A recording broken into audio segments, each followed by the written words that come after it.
Assalamualaikum warahmatullahi wabarakatuh. Kembali lagi kawan di Legenda Catur Dunia. Selamat pagi kawan. Ada berita baru, breaking news kawan. Berita dingin, bukan berita hangat, apalagi panas. Karena Magnus Carlsen sudah calling down kawan. Calling down, dingin lagi setelah 2 hari ngambek. Magnus Carlsen akhirnya memutuskan kembali untuk bermain di kejuaraan dunia Blitz ini. Main lagi kawan Magnus Carlsen. Kepastian ini disampaikan Magnus kawan di wawancara di akunnya tik kawan bersama Levi Rosman. Videonya di sini kalian kunjungi akun dari Magnus Carlsen ya di X. Tak perlu saya putar ya, panjang sekali 29 menit kawan. Mishandled hanya juga on their side. Tapi di sini sudah dapat dipastikan ya Magnus bermain lagi kawan. Oh, I'm definitely playing in jeans tomorrow. Dan juga Vida mengkonfirmasi itu. Magnus akan kembali bermain di kejuaraan dunia Blitz. Nah, inilah yang akan kita harapkan kawan ya. Ini menjadi semangat baru bagi para pemain kawan di 2 hari ini. Ya, sementara hari jeda tidak ada partai yang digelar kawan. Tidak seperti tahun sebelumnya ya. 3 hari rapid langsung disambung 2 hari Blitz kawan. Kalau gini kan enak. Ada hari jeda, ada hari istirahat. Besok atau nanti dini hari pastinya para pemain akan semangat, apalagi yang mendapatkan pasangan dengan Magnus Carlsen. Tidak menjadi juara dunia tidak ada masalah, yang penting bisa mengalahkan Magnus Carlsen. Itulah semangat yang akan dibawa oleh para pemain di kejuaraan dunia Blitz besok. Oke, kita tunggu aksi Magnus Carlsen kawan. Nah, untuk hari ini yang akan kita ulas ini, kita ulas permainan Magnus Carlsen ya. Di permainan rapid kawan, kita hanya ulas 1 game dari Magnus Carlsen yang kalah oleh Denis Lazarevic. Ya, kalian tahu ya, Magnus Carlsen hanya bermain 8 game saja, memetik 3 kali menang, 4 kali remis, dan 1 kali kalah kawan. Kalah oleh Denis Lazarevic pada babak kelima. Nah, game yang akan kita ulas ini babak ke-8 sebelum Magnus Carlsen ngambek kawan. Menghadapi Arian Tari, pemain senegara Norwegia Arian Tari. Oke, Magnus Pekan Putih mengawali dengan reti opening kuda F3, ada pion D5. 3 langkah favorit putih biasanya pion G3, pion D4, pion C4 kawan. Magnus memilih opsi ketiga dengan pion E3. Kuda F6, masih pion C4, pilihan utama, atau pion B3. Magnus dengan pion B3. Segera keluarkan gajah kawan, dan juga untuk dukungan nanti petak C4 jelas konstruksi permainan seperti ini. Gajah F5, Magnus dengan gajah E2 terlebih dahulu, pion H6, selepas itu gajah A3. Untuk mengawasi diagonal A3 F8, kalau pion ini dibuka, Magnus akan segera menukarkan gajah gelapnya. Terlebih dahulu kuda B berkembang ke D7, berkoordinasi dengan gajah sebelum dorong pion E. Magnus dengan pion C4, sekarang pion E6 untuk sokong pion pusatnya. Magnus menukarkan gajah gelap, ambil balik dengan kuda. Raja masih punya kesempatan untuk bisa rokade pendek. Magnus rokade pendek, kemudian kuda kembali ke D7. Magnus melakukan pertukaran pion C pukul pion D5, ambil balik, kemudian di sini pion B4, lanjut Magnus. Untuk berikan tempat bagi menteri keluar kawan dan kontrol petak C5. Dari ancaman manuver kuda hitam. Anis kiri, maksud saya Anis kiri. Arian Tari, rokade pendek. Kemudian kuda C3 lanjut Magnus, pion C6, perkuat rantai pionnya, Magnus keluarkan menteri ke B3. Ada benteng E8, Magnus adu pionnya, ditolak, menteri A5. Ya memang Magnus ingin merusak struktur pion hitamnya. Magnus ini jago sekali merusak struktur pion lawan. Admin itu sampai heran. Ahli sekali untuk merusak pion, untuk memperlemah pion-pion lawan itu dia punya 1000 cara. Heran admin dengan Magnus ini. Ujung-ujungnya bisa mendapatkan pion bebas, unggul dalam permainan endgame. Heran sekali, pintar sekali mainnya. Makanan sehari-hari Magnus itu apa sih kawan? Tidak makan nasi seperti kita ya. Oke kawan, tadi Arian Tari memilih menterinya keluar ke petak A5. Magnus keluarkan benteng FC1.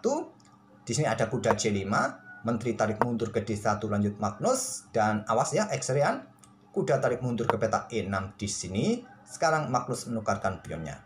Pion B pukul pion C6, pion B ambil balik pion C6, dan menteri keluar ke petak A4. Menekan pion, menantang pertukaran, ditolak menteri B6. Sekarang pion D4. Coba lihat, pion Magnus ini sudah sangat kuat kawan. Sama-sama mempunyai pion terpisah di lajur A yang menjadi beda di sini. Coba lihat. Kumpulan pion Ariantari terpecah menjadi 3 bagian kawan. Sedangkan Magnus Carlsen cukup solid ya.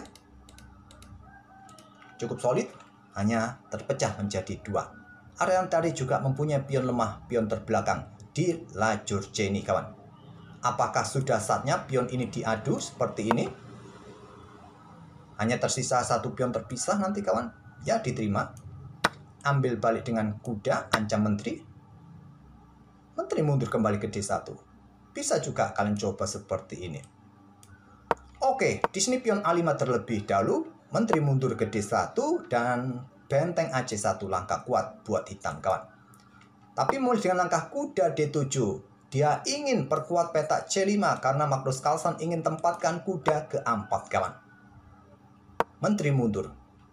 Ada gajah D3. Magnus Carlsen ingin simplifikasi, diterima, ambil balik. Menteri B4, lanjut Ariantari. Di sini Menteri D1 jaga kudanya dan ada benteng E C8. Perkuat lajur C-nya kawan. Ada benteng AB1. Mau kemana menteri ini? Mundurkah ke petak E7? Ariantari memilih mundur ke petak D6. Blunder kawan. Silakan kalian pause video ini untuk beberapa detik dan coba temukan langkah terbaiknya. Langkah terbaiknya bagi menteri ini sekalian mundur ke petak E7 kawan, atau sekalian mundur ke petak F8. Tapi kok nggak enak ya mundur di baris belakang. Mundur ke petak D6, blunder. Apakah kalian tahu jawaban terbaik untuk putih di posisi ini? Magnus Carlsen tidak lama berpikir, 10 detikan melangkah kuda B6. Garbu benteng ya. Tapi ada kuda kawan. Ya tidak bisa caplok oleh Ariantari. Magnus melewatkan langkah kuda ke E5. Defleksikan posisi kuda dan nanti bisa garbu benteng. Kalau disikat tidak ada lagi yang kontrol ini ya. Kalian tidak perlu terburu-buru langsung garbu. Tentu pion ambil kuda temponya ancam menteri. Baru nanti bisa garbu. Nah, bagaimana saat kuda ini lompat ke petak E5, salah satu benteng ini digeser untuk menghindari garbuan? Sama saja kawan, sama saja. Anggap contoh di sini ya dengan benteng AB8. Kalian caplok. Mungkin benteng pukul benteng terlebih dahulu kawan, ambil balik. Tetap kawan ya, dalam jangkauan kuda putih ini kawan. Karena semua benteng hitam ini ataupun menteri nanti terdefleksi pada ruang terang yang kena garbuan kawan. Magnus melewatkannya, memilih langsung kuda B6. Kuda pukul kuda, ambil balik. Kemudian di sini menteri A3. Salah lagi kawan, salah satu benteng bisa digeser untuk menantang pertukaran. Terutama benteng A ini yang paling kuat, agar benteng ini tetap menjaga lajur C. Memilih menteri ke petak A3, Magnus simple membuat langkah menunggu dengan pion H3, melepaskan pionnya kawan. Juga berikan ruang ya bagi raja agar tidak ada masalah nanti kejutan di baris belakang. Ariantari dorong maju pion C5. Kenapa tidak tangkap pion ini saja ya? Tidak bisa pulang ke rumah. Pion C5. Benteng B3. Menteri A4 kawan. Baru pion dipukul pion C5. Benteng ambil balik. Benteng A6. Menurut engine atau angkat ke petak A7 kawan. Kalau di sini menggunakan kuda kawan, ya di sini disikat. Ambil balik, selepas itu sekak ya. Discover. Atau mundur sekalian menteri ini untuk menghindari discover. Kalau mundur kawan, anggap contoh ya ke sini atau blokade ke sini. Ya di sini masih ada benteng B6, nggak mungkin. Kalau mundur ke petak D7 di sini kawan, tinggal doubling. Perkuat posisi pion. Oke, memilih dengan benteng caplok pion C5. Benteng pukul benteng, ambil balik kawan. Dan kuda terkoordinasi dengan menteri. Tidak ada ancaman discover. Di sini menteri ambil pion D4. Ancam pada benteng yang di belakang. Benteng C8, kemudian benteng C3. Coba kawan, lihat.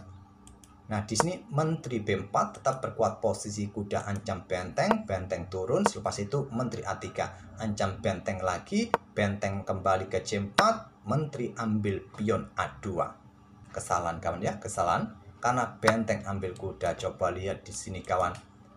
Kenapa tidak, ya sudah tidak bisa lagi ya di sini, mau backup ke sini sudah ada benteng. Udah jelas ya, kuda jatuh, nggak bisa lagi. Menteri B1 skak, Raja H2, benteng pukul benteng, ambil balik, Ariantari kalah kuda. Berharap sama pion bebasnya dorong maju, ada kuda D4, Menteri B2 di sini menyerang pion, tidak peduli, Menteri ke C8 skak, terpaksa ke ruang terang H7 dan ada Menteri C2 skak, Ariantari menyerah. Terpaksa ya pertukaran menteri terjadi dan kuda bisa backup peta A3, tinggal melangkah raja nanti. Oke, itulah satu game dari Magnus Carlsen pada game ke-8 sebelum dia ngambek tidak mau melanjutkan game ke-9-nya. Tapi tenang, Magnus Carlsen mau main lagi di sesi Blitz-nya kawan. Kita tunggu 2 hari ini. Oke, kita tunggu aksi Magnus Carlsen ya. Admin tak perlu banyak bicara lagi. Terima kasih sudah mampir tiap hari. Jangan lupa tinggalkan jejak kalian dan kita akan bertemu di video-video berikutnya. Terima kasih. Wassalamualaikum warahmatullahi wabarakatuh.